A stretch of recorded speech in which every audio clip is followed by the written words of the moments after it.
அல்ஹம்துலில்லாஹ் புகழனைத்தும் அல்லாஹ் ஒருவனுக்கே உண்டாக்குமாக. அல்லாஹ்வுடைய மாபெரும் கிருபையினால் 5ஆம் நாள் தராவி தொழக்கூடிய பாக்கியத்தை அல்லாஹ் வழங்கியிருக்கிறான்.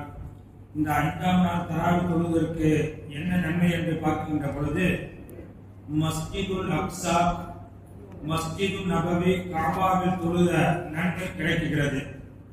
நான் பார்க்கின்றோம், அல்லாஹ்வுடைய திருநாமங்கள் ஒரு பேர் அர் ரஹ்மான். ரஹ்மானுக்கும் ரஹீமுக்கும் 2 வித்தியாசம் இருக்கிறது. ரஹ்மான் சொன்னா இந்த உலகத்தில் நல்லவர்கள் கெட்டவர்கள் அனைவர்களுமே கிருபை காட்டக்கூடியவருக்கு தான் ரஹ்மான். ஆனா ரஹீம் சொன்னால் நாளைக்கு மறுமையில நல்லவர்களுக்கு மட்டும் சொர்க்கத்தை கொடுப்பான், கெட்டவர்களுக்கு நரகத்தை கொடுப்பான். இதுதான் வித்தியாசம். இப்ப அவனுடைய திருநாமத்தில் ஒன்றாக இருக்கக்கூடிய ரஹ்மான், இந்த உலகத்தில் அவனை திட்டவங்களையும் அவனை ஆதரிக்கக்கூடியவர்களையும் அல்லாஹ் கிருபை காட்டக்கூடியவனுக்கு தான் ரஹ்மான். நபிகள் நாயகம் ஸல்லல்லாஹு அலைஹி வஸல்லம் சொல்லி காட்டுவாங்க, இரஹமு மன் ஃபில் அர்ல், பூமியில உள்ளவர்கள் மீது நீங்க இறக்கப்படுங்க. அப்படி இறக்கப்பட்டா அல்லாஹ் உங்கள் மீது இறக்கப்படுவான். அவனா கிடக்கட்டும், சாவத்தை மௌத்தாகட்டும், அவன் பட்டான்ல, அவன் செஞ்சான்ல அப்படின்னு நீங்க இருக்காதீங்க, அவன் மீது இறக்கம் காட்டுங்க. அப்படி நீங்க இறக்கம் காட்டினால் அல்லாஹ் தஆலா உங்களுக்கு இறக்கம் காட்டுவான் என்று நபி ஸல்லல்லாஹு அலைஹி வஸல்லம் அவங்க சொல்லி காட்டுறாங்க. நான் பார்க்கின்ற பொழுது நம்ம கருணைக்கு இறைவனுடைய கருணைக்கு ரொம்ப வித்தியாசம் இருக்கிறது. நாம மற்றவர்கள் மீது கருணை காட்டுறோம், அல்லாஹ்வும் கருணை காட்டுறான். ஆனா வித்தியாசம் இருக்கு. எப்படின்னு சொன்னா, நமக்கு ஏதாவது ஒரு கஷ்டம் சிரமம் சொன்னா நமக்கு வரதே டக்குனு கோபம் தான் வந்துடும். ஏதாவது ஒண்ணு சொன்னா டக்குன்னு என்ன செய்யும், கோபம் தான் வரும். ஆனால் இறைவனுக்கு ஏதாவது ஒண்ணு சொன்னா டக்குன்னு அன்பு தான் வரும். நமக்கு முந்தி வர்றது கோபம், இறைவனுக்கு முந்தி வருவது அன்பு. எப்படின்னு சொன்னா, ஒரு ஆளுக்கு ஒரு ஆசை. எப்படின்னு சொன்னா, ரோட்ல எல்லாம் பாக்குறாரு, விதவிதமான பெரும் காரெல்லாம் போகுது. ஆக நாமளும் கார் வாங்கணும், இது போன்ற நம்முடைய வீட்டுக்கு முன்னாடி காரை நிப்பாட்டணும் அப்படின்னு ஒரு ஆசை. அது மட்டுமல்ல, நாம பெரிய அதாவது வசதி படைக்கணும் இப்படிங்கிற ஒரு ஆசை. அப்ப என்ன செஞ்சாரு, ஒரு கடையில போய் சேர்ந்தாரு. சேர்ந்து கொஞ்ச நாள்ல அந்த கடை கணக்கு வந்துருச்சு. பிறகு ஒரு கடையாச்சு, 2 கடையாச்சு, 3 கடையாச்சு. பிறகு அவருடைய ஆசைப்பட்டது பிரகாரம் ஒரு கார் வாங்கி வீட்டுக்கு முன்னாடி நிப்பாட்டுறாரு. அழகான கார் வாங்கி நிப்பாட்டிருக்காரு.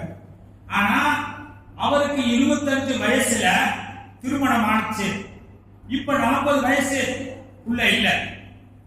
இப்ப என்ன செஞ்சாரு, கார் வாங்கினாரு, வாங்கிட்டாரு. ஒரு கடைக்கு பல கடை வந்துருச்சு. ஆனா புள்ள இல்ல.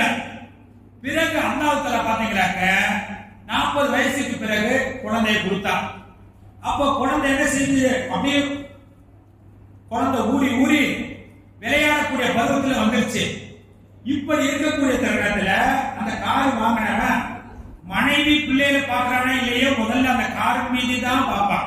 எங்கே போயிட்டு வந்து அந்த காரத்தான் பார்ப்பான். காரத்தான் என்ன செஞ்சுவான், அதோடப்பா இதுலதான் கவனம் பூரா இருக்கும். ஒரு நாள் 20 வருஷத்துக்கு பிறகு, அதாவது குழந்தை பிறந்த அந்த குழந்தை ஒரு நாள் என்ன செஞ்சுச்சு, கார்ல கிழிச்சிருச்சு. எப்படிங்க, கார்ல கிழிச்சிருச்சு.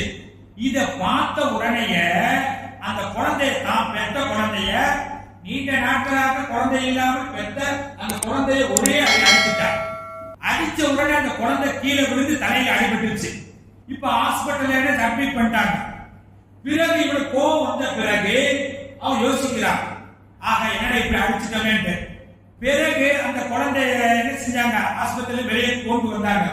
பிறகு இந்த காரை போய் பார்க்கிறார். காரை போய் பார்க்கின்ற பொழுது குழந்தை அந்த கார்ல என்ன கிழிச்சிருக்கு அப்படின்னு நீங்க பார்க்கின்ற பொழுது அந்த குழந்தை கிழிக்கல. என்ன எழுதியிருக்கு அந்த அவங்க கிழிச்சது மாதிரி தெரியும்.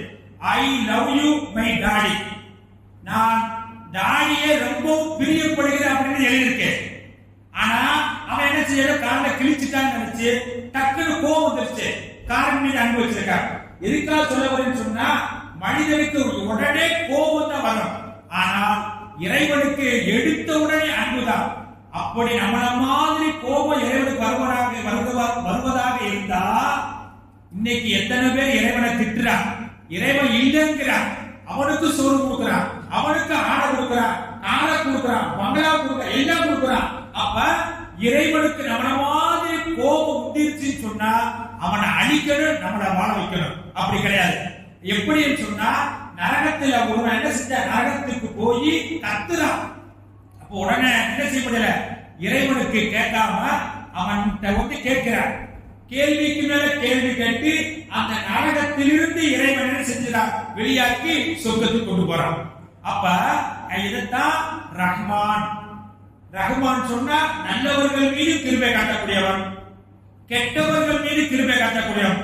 அவனுடைய திருநாமங்களில் 99 திருநாமங்கள் ஒன்று ரஹ்மான். ஆகையால் அந்த பூமியின் மீது நாம் உலகத்தை வாழக்கூடிய தருணத்தில் மற்றவர்கள் மீது நாம் இரக்கம் காட்டினால் இரக்கமு மன்ஃபில்லாஹ், அல்லாஹ் நம்மளுக்கு இரக்கம் காட்டுவான். அவன் படட்டும், அவன் கஷ்டப்படட்டும், இன்னும் படணும் அப்படின்னு நாம வந்து பார்த்துக்கிட்டே இருந்தோம் சொன்னா நம்மின் மீது அல்லாஹ் இரக்கம் காட்ட மாட்டான். ஆகையினால் நாம் பூமியில் உள்ளவர்கள் மீது இரக்கம் காட்டுவோம், வானில் உள்ள அல்லாஹ் நம்ம மீது இரக்கம் காட்டுவான். அப்படிப்பட்ட இரக்கத்திற்கு சொந்தக்காரர்களாக உங்களையும் என்னையும் அல்லாஹ் ஆக்குவானாக.